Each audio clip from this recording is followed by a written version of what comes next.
السلام عليكم ورحمة الله وبركاته. كنتمنى تكونوا في أحسن الأحوال يا رب. اليوم غادي نحضر معكم ميني كيك ببيضتين فقط، كيجيو خفاف هشاش من ألذ ما يكون. إلا عجبكم فيديو ديال اليوم ما تنساوش تخليو لايك وتبارطاجيو مع أصدقائكم لتعم الفائدة. نشوفوا المكونات وطريقة التحضير. نحتاج 2 بيضات، كأس إلا ربع من السكر، معيار الكأس 150 غرام، كيس واحد من السكر الفاني أو الفانيليا أو ملعقة صغيرة.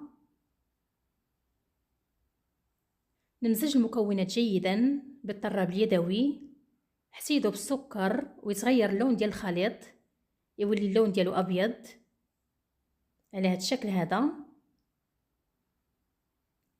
في هذا الأثناء نضيف كأس إلا ربع من الزيت النباتي، ودائما كنوزن بنفس الكأس، كيوزن 150 غرام. نمزج الكل جيدا. نضيف كأس من الحليب السائل، حليب يكون دافي. نمزج المكونات جيدا. من بعد نضيف الطحين، كأس ونصف من الطحين.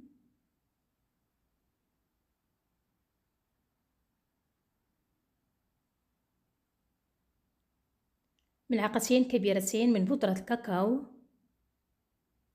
أنا استعملت الكاكاو المر، كاكاو غير محلى. نضيف عليهم خميرة الحلويات ما يعادل 8 غرام.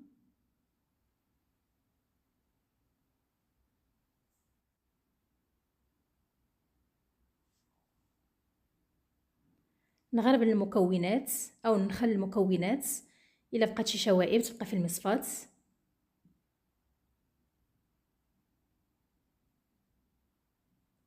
نضيف رشة ملح لتحسين الذوق. نخلط المكونات جيدا حتى نحصل على خليط يكون خفيف نوعا ما يكونش ثقيل، باش الميني كيك ديالنا يجيو خفاف ويجيو هشاش. هذا هو القوام اللي حصلت عليه، قوام خفيف.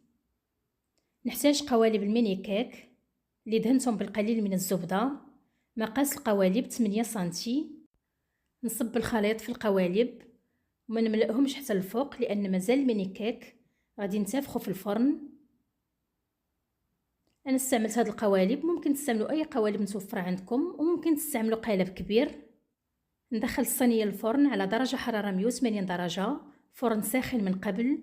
انا شعلت عليه غير من التحت حتى يطيبوا الميني كيك، من بعد كنشعل عليه من الفوق. مده الطهي 20 دقيقه. هذا هو الشكل ديال الميني كيك من بعد ما طابوا. كنخليهم حتى يبردوا، من بعد كنزولهم من القوالب. كنزولهم بكل سهوله، منزولوهمش وهما سخان لانهم غادي يلصقوا لينا في القوالب. نخليوهم حتى يبردوا، كيجيو خفاف هشاش قطنيين كيف كتشوفوا. نستمر بنفس الطريقه حتى نزول الميني كيك كاملين من القوالب ونعاود نرجع معكم.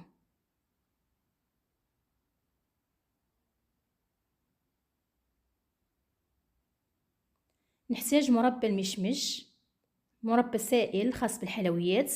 نحتاج شوكولاط فيرميسيل اسود. ندهن الجوانب ديال الميني كيك بمربى المشمش.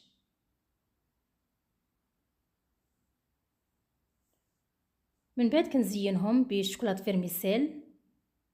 هذا هو الشكل اللي حصلت عليه. ممكن تزينوهم باللي متوفر عندكم او باللي بغيتو، ماشي ضروري الشوكولاط فيرميسيل، ممكن تعملوا جوز الهند او الكوك حتى هو كيجي مزيان. نستمر بنفس الطريقه حتى نكمل الكميه اللي عندي كامله.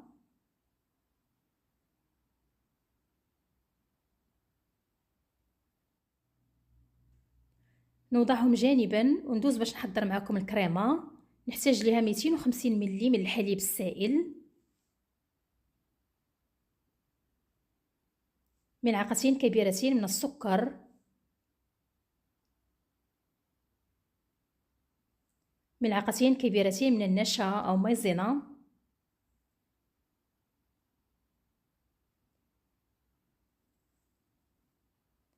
ملعقتين كبيرتين بودرة الكاكاو. الكاكاو اللي استعملت الكاكاو المر أو الغير محلى.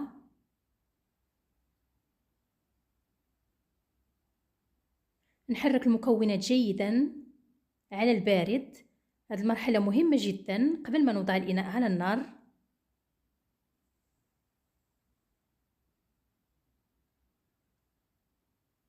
من بعد نوضع الإناء على نار خفيفة مع التحريك المستمر حتى يتقال الخليط يولي على هذا الشكل هذا.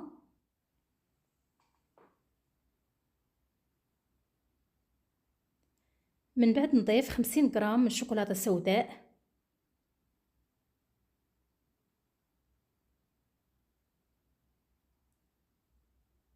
نحرك المكونات جيدا حتى يذوب الشوكولات.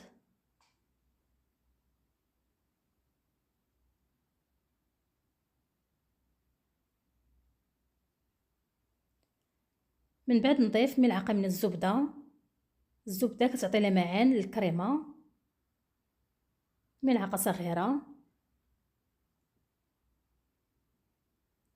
نحرك المكونات حتى تذوب الزبدة.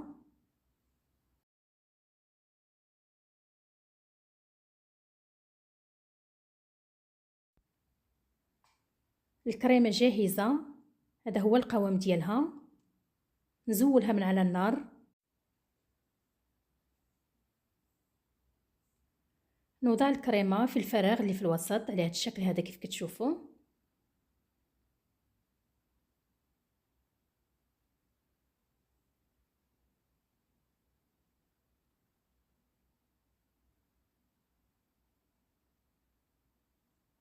الكريمة خفيفة لكن من يتبرد غادي تعقد.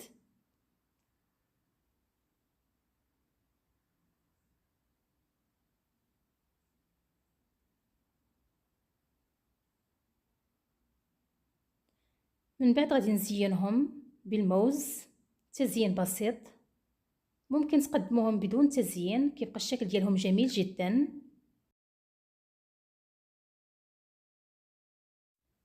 هذا هو الشكل النهائي ميني كيك بالكريمة بمذاق الشوكولاتة. كيجي الشكل ديالهم جميل جدا، شكل راقي والمذاق يا سلام ما تشبعوش منه. كيجيو خفاف هشاش. الا تبعتوا نفس الخطوات اللي عملت معكم غتحصلوا على نفس النتيجه. الا عجبكم فيديو ديال اليوم ما تنسونيش من التعاليق ديالكم الجميله، من اللايكات ديالكم. ما تنسوش بارطاجيو الفيديو مع اصدقائكم لتعم الفائده. والى اللقاء في فيديو اخر باذن الله.